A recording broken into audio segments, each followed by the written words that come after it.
husband wakes up with Stav, Abby and Matt on B105. Dear Abby. Sometimes in life, gets real, and that's when you need Abby to help. I'm trying to help you.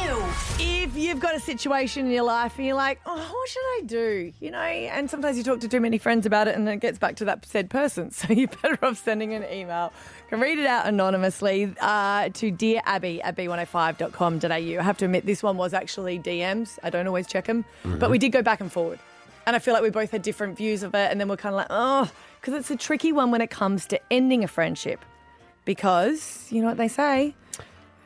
Some friends are for a season and others are for a reason. I know you do it with the voice, but you got to admit, sometimes true. it's actually true. Yeah. Where I'm like, should we just let go of friendships that aren't good for us? And I don't know what I would do in this situation. She has written, Dear Abby, my friend has recently lost a lot of weight, and now I feel like every catch-up revolves around her health. I think it's wonderful for her. I was really happy. But now all of a sudden, she's suddenly obsessed with perimenopause. Oh, my God, if I hear that one more time.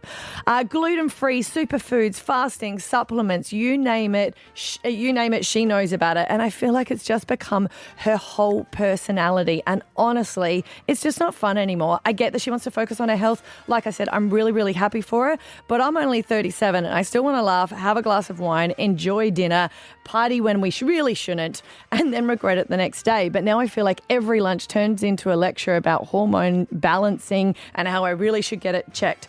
Do I just stop hanging out with her? Do I ghost her? Or should I actually tell her that she's become a bore? It's tough when people change, isn't it? Yeah, and often I think you kind of change together. And I think maybe this would be a phase, but all I'm saying is this is her now.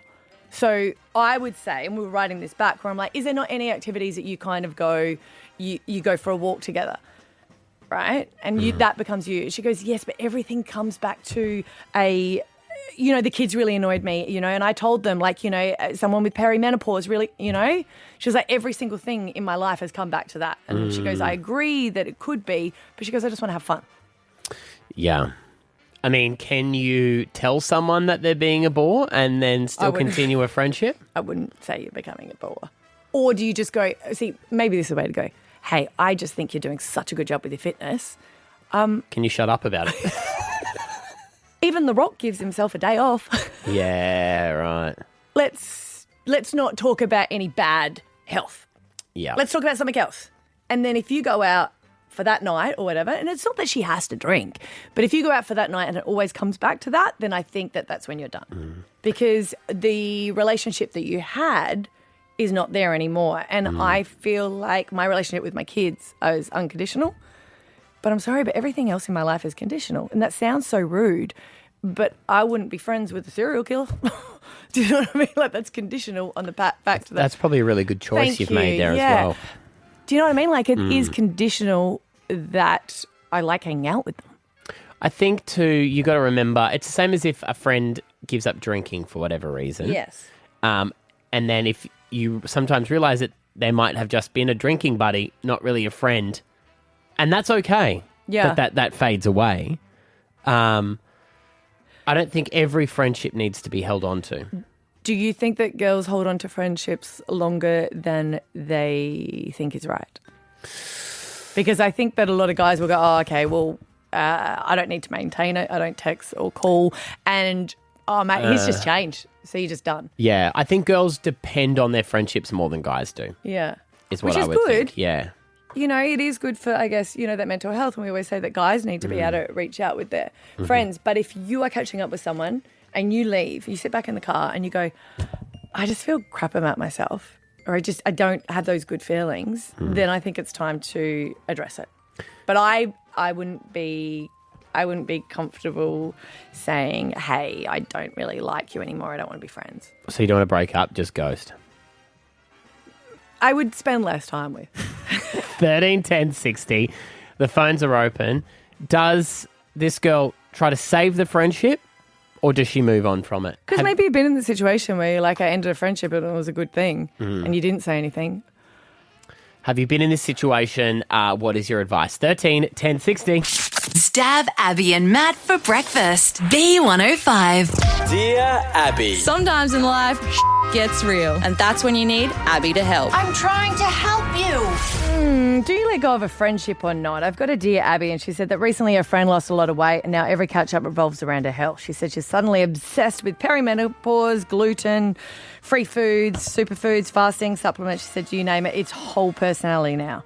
She said, I get it, she wants to focus on her health, but at 37, I just want to have fun, go and have a glass of wine, enjoy dinner without it turning into a lecture about hormone imbalance, which I'd find boring as well. Of course. For me, that's a conversation with a doctor. And I get it. A lot of it comes down to it. But I also want to focus on good stuff. Yeah. Because I just think everything can get depressing. Well, the world is, isn't it? I know, but, I think if you've had that friendship, you enjoy hanging out with them, and then all of a sudden it changes so much, do you address it? Or do you just go, I'm sorry, I'm not going to spend time with you, or ghost him? 13 10 60, Lisa in Toowoomba. What do you think about this? Okay, I reckon firstly she needs to ascertain if she actually wants to save this friendship. Mm-hmm. I had this similar situation happen to me many, many years ago, and a girlfriend, her whole life became, that's all we talked about. Everything was about her. Nothing was about us or me. And it got that bad that I actually wrote her a letter, and I was able to put everything down. I didn't hold anything back. We were able to work through that. She was not aware of what she was doing. Mm-hmm. And we had letters to and fro, we replied back, and then we started talking again, and our friendship is stronger than it ever was. And that's over 32 years ago. Oh, that's good. Can I ask why the letter? Is it because you felt like you could just be heard, it wouldn't go back and forward, and you'd get your words right? Yeah, I was probably concerned I would get emotional. Yeah. And then I wouldn't be able to say what I needed to say. Whereas when I just sat down and wrote the letter, it all just flowed. It was like out of a magic pen. It was crazy. Yeah. And it's interesting we said where it all came about her. I feel like when anyone takes a real life style change, it's wonderful, but they do become really self-obsessed with it. And then maybe she hasn't really realised. When you catch up with these people and you could ask like 10 questions and they haven't asked anything about you and you go, cool. Yeah. And I think unless you call that on someone, sometimes they may not realise. Yeah. But then she, like Lisa said, you have to work out if you want to keep it. That's a good point. Shannon's there in Bracken Ridge. What do you reckon? So I guess I'm also one of those people. I have lost probably 50 kilos in the last 12 months. Wow. Yeah. Good on you. Yeah. Thank you. I'm very, very calorie conscious because I'm still on my journey. Yes. But I think she really needs to think if she wants to have a friendship. My village has been absolutely amazing and has supported me through the whole journey.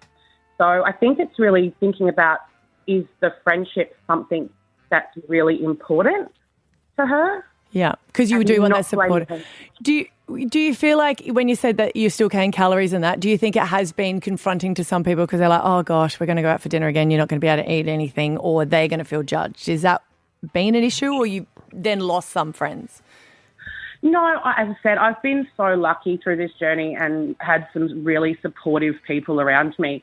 But I have had some tough conversations with my friends, and my friends have been very much like, you need to sort of settle down sometimes. Right, yeah. And because our friendships are so strong, we're able to have those conversations. And at 37, because I'm also 37, we're able to have those conversations openly and honestly. And if it's a true friendship, I think that they should be able to work through it. Yeah, and it sounds like you didn't get offended when they said, hey, Shannon, chill a little bit. See, and that is tough though too. If you feel like you're, just say someone has lost a lot of weight or they're being healthy, if you every time you go out you're feeling attacked. Yeah, you and I, like we go out for dinner, we're like at lunches, we're enablers. Like I'll be like, what are you doing? You're not ordering chips. I said, like, I am ordering chips and they're my chips. So can you order your own chips, please? No, but I get it. It's this whole like shared calories. Hey, Tanika or Tanika? Sorry, Tanika. It's Tanaka. Oh, Tanaka. I knew, Sorry. of What do course I you get think it wrong. about this?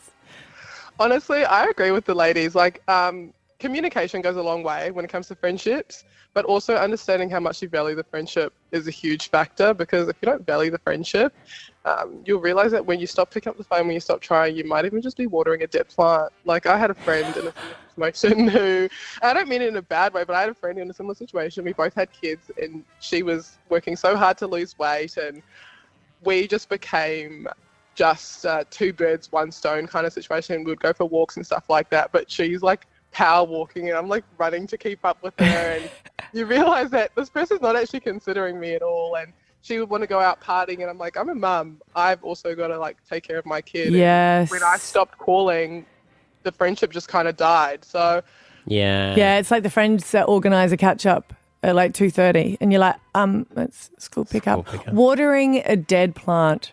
I'm so going to use that. That's such a good way of putting it. You know, sometimes if you're the person who's always calling and calling and calling, you never realise. And then it's like when you stop calling, that's when you realise, oh, actually, I'm the person who's keeping this friendship alive. It's one-sided. Yeah. Because one of my friends said to me, she's like, I feel like I'm going to end a friendship with a mutual girl. She goes, and I said, why? She goes, because she only ever calls me when she's in the car. I was like, what does that mean? She goes, I'm the convenience call. That's our friendship. Wait, no, yeah. But we do see each other in here every day. So I give you a free pass. Well, we call on the way home. That's pathetic. We need to get other friends. we do. We need to get more friends. Stab Abby and Matt for breakfast. B105.